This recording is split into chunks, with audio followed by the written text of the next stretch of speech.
Hey, what's up, children of the sun? This is your metaphysical advisor, Montre Bible. And just wanted to share some thoughts with you guys, some deep things. And I want to talk about today why people are asleep. That's the topic of the day. Okay. Um, and what we consider sleep may be different for different people. Um, it's all about because I think the idea of being woke has become a very negative thing now. It's been hijacked, the word being woke. But when we talk about this, we're talking about being conscious, to consciously do things, to be not working on autopilot. For some, if you want to go deep, it's about not only working on autopilot, but not becoming a part of this big matrix where you are just a cog in the wheel, where you become an NPC, a non-playable character. You're not really having a choice at anything. You feel you don't have a choice. You're just kind of living life, going through the motions. No real passion, not really creating anything, just sitting as a consumer, doing what you're told. My name is Montre Bible. I'm a metaphysical advisor. I do tarot reading. If you need a reading, you can always book one at montrebible.com and follow me on my social media where I talk about all deep things, do readings every week, and get on topics like this. But with this topic about why people are asleep, when I'm online and I'm talking to people and I'm asking them questions, because I find that the collective, not everybody, but a lot of people are growing cold. They're growing very, I don't want to say evil. It's just very cold where they don't care about their fellow man. Where, you know what, if she dies, she dies, and it's kind of that idea of um, every man for himself. Um, and it's just kind of, it's a very divisive energy. And there's a very polarizing thing, a polarizing energy that's flowing through humanity right now. And that's fine. That happens, especially when we get this far into what we call humanity and reality. There's a shift happening. There's a major shift, and anytime you have major shifts of reality, where even on an astrological uh, level or uh, energy level, you're going to have divisiveness. You're going to have polarity. You can have people who don't agree on things. So not everybody is going to be on the same page, but there's a difference in disagreeing with someone and someone wishing you dead, where they don't want you to exist. And we see that online a lot, where people will disagree. Now they're not only trying to cancel you, but they're trying to kill you. They're sending out death threats. Not you per se, but I'm just saying, you see so many popular bloggers or people, and they're like, I wish you were dead, which I think is such an extreme thing. Really, Montre. Yes, very extreme. So anytime I see people with a coldness in their heart, there's no empathy for other people's existence. That if there's something adverse to what they believe, that person needs to die. Point blank. Then there's a problem. And I consider those people a part of the system of disposable people, where they feel like, it's okay. I feel okay with that idea. And we should not be okay with anybody's death, no matter how it occurs. Even if you don't like somebody. I mean, at least that's how I was raised. Even if you don't like somebody, you don't wish death upon them. Um, you just disagree with them. You know, I don't like Trump. I don't like Biden, but I don't wish they die. I just like, okay, they're assholes. Um, but that's my opinion. I don't say, hey, oh, please let them die. I don't know them personally like that. You know what I mean? So it's bad energy, bad karma to do that, because what you put out, you bring back to yourself. So when you're putting out death energy out to people, You remember, all of that has to return back to you. You're responsible for the energy that you put out. But that's neither here or there. Whole nother lesson. What we'll talk about is why people are asleep. And I have compassion with people who don't quite understand certain aspects of reality. And when you try to tell them, there's this blank stare that they give you, or they're like, they they try to understand it on the terms of what they've been taught, which is normal. Most people do that. And you have to meet people where they are.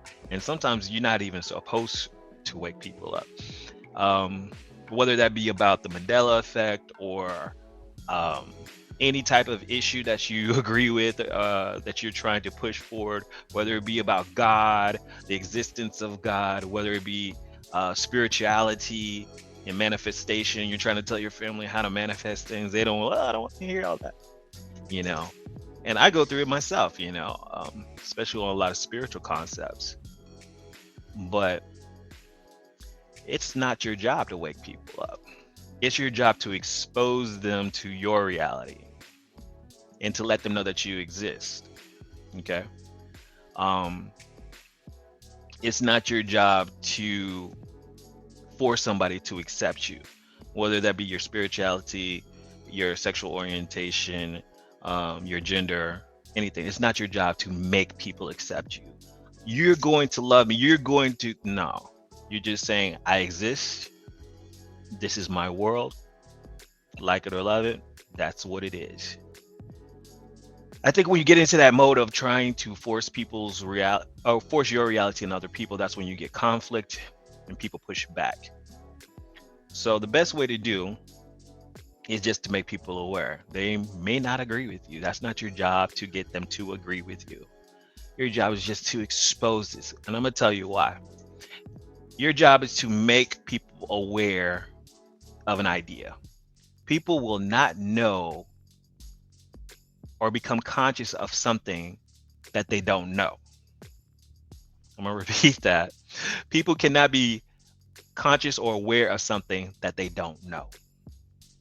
They may already have a set idea about something, but if you have an opposing view and you don't say something, or if you have an idea about something that's completely different and you never say anything, then they never become aware of that, and they will stick with their whatever little bubble that they have been existing in.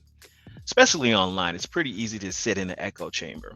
But also, with today's world, with the internet, you have the opportunity to either listen to the same things, watch the same things, listen to the same music, and create your own echo chamber of existence. Or you can explore the world a little bit more, look at things that you've never seen before.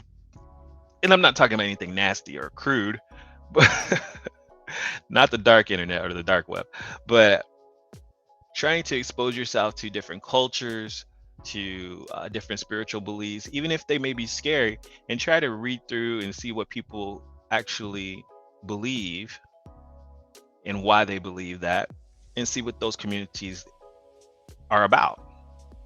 Even if you don't understand it, or even if you don't agree with it, just to inform yourself. A lot of times people, you know, willfully stay ignorant on certain topics so that they can just feel good about their topic.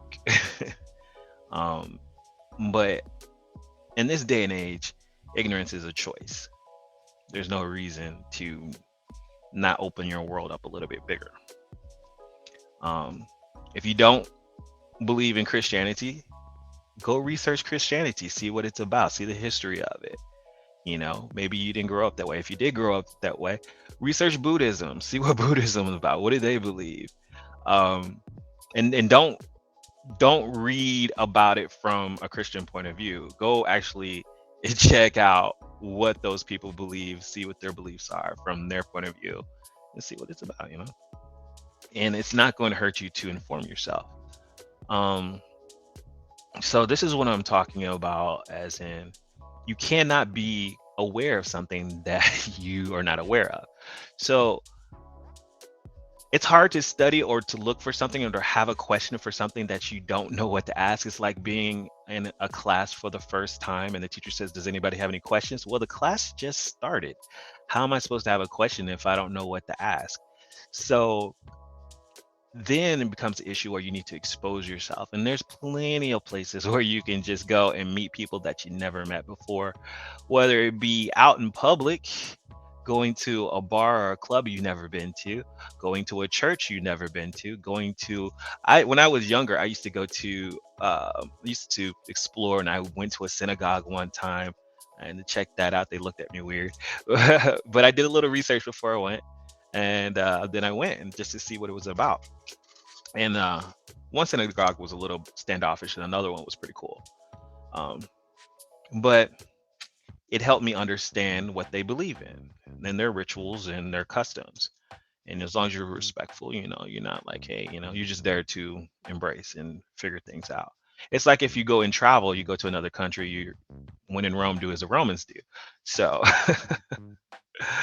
like when you go to a different country, different state, you just try to figure out how do people do things here. Well, the internet is the same way. You can go on different groups, join a group that you've never been a part of, and just listen, embrace what people are talking about. Twitter, huge place. You can just simply go and find trending topics and see what people are talking about, you know. But it exposes you to other information. It exposes you to see things probably in a different way that you never had before. Now, if you already know that information, that's fine. But what happens is that people get in the echo chamber of people who believe the same thing, and they only see that thing. That's why I say I have friends who are Democrats and Republicans. That's why I see both sides and I see the bullshit in both sides. So I've had friends who are just Democrats and they deleted everybody that was a Republican. And I have Republican friends who don't talk to Democrats. So it's good to be able to see both sides of people's opinions and see, oh, you know, this is their ideas. And it doesn't make them bad people. It just means, this is what they believe is right. This is their views on something. And you may find that you align with some of those views and some of them you don't, just, whether it's politically, spiritually, in your own day-to-day life, you can't know what you don't expose yourself to. So at the end of the day, when your life is over and you're like, well, I didn't know that, it's nobody's fault but your own. So all of these things keep people asleep.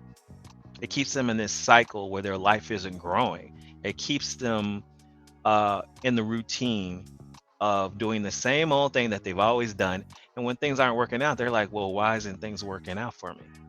Because this is a huge world, a huge reality full of so many possibilities. And those possibilities only happen if you can imagine it. And if you can't imagine it, it won't happen. And the only way you can imagine it is by expanding your mind. If you go to a native country or a third world country, maybe where they're very primitive, and you say, hey, do you have a cell phone? And they're like, oh, so, they don't know what a cell phone is. If they live off the land and whatever, they'll never know what a cell phone is. Even if they know English and you're talking to them, I need a cell phone. And they're like, what? Until you show them what a cell phone is. And you say, hey, look, this is a cell phone and it does this. That might scare them, but now you've exposed them. You've exposed them to something that they didn't know about it because they can't imagine what a cell phone is. If I say, hey, can you go get me a shirt? I need it in the color blurp. And you're like, what's the color blurp? I'm like, come on, you know what the color blurp is. They're like, no. If I've never seen the color blurb, I cannot picture the color blurb. I don't know if that's a red, is it a purple, is it a blue, is it green? It could be a true color. I don't know. I just made it up. But like those Crayola crayons and they had all types of colors. Same thing. So yes, this is why no man is an island. You need other people to bounce off of. You need people to contradict with. You need, even when you're dating somebody, don't date somebody exactly like you. Date somebody who's completely different than you. That way you expand your world, you expand your consciousness, and you get to see the world from a different point of view. And hopefully it works romantically, but I'm just saying, dating wise, date people who are completely different from you, who have different ideas. Because if you all have the same ideas, that's good for a moment. And I'm not saying where you're fighting and arguing all the time. That's just not good if you're trying to date somebody. But uh, opposites attract. So if you're a clean freak and they're a little messy, try to see where it goes. But that's my thought, and it was just bugging me. And I was like, I feel like I need to say this, because if I don't expose you to these ideas, you'll never know it.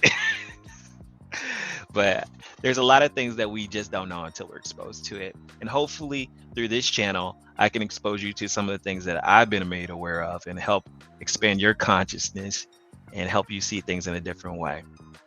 And that will eventually help you create your own reality and help other people too. Remember what I say, if you don't do it, then who will? I will talk to you guys later. Peace out and make it happen.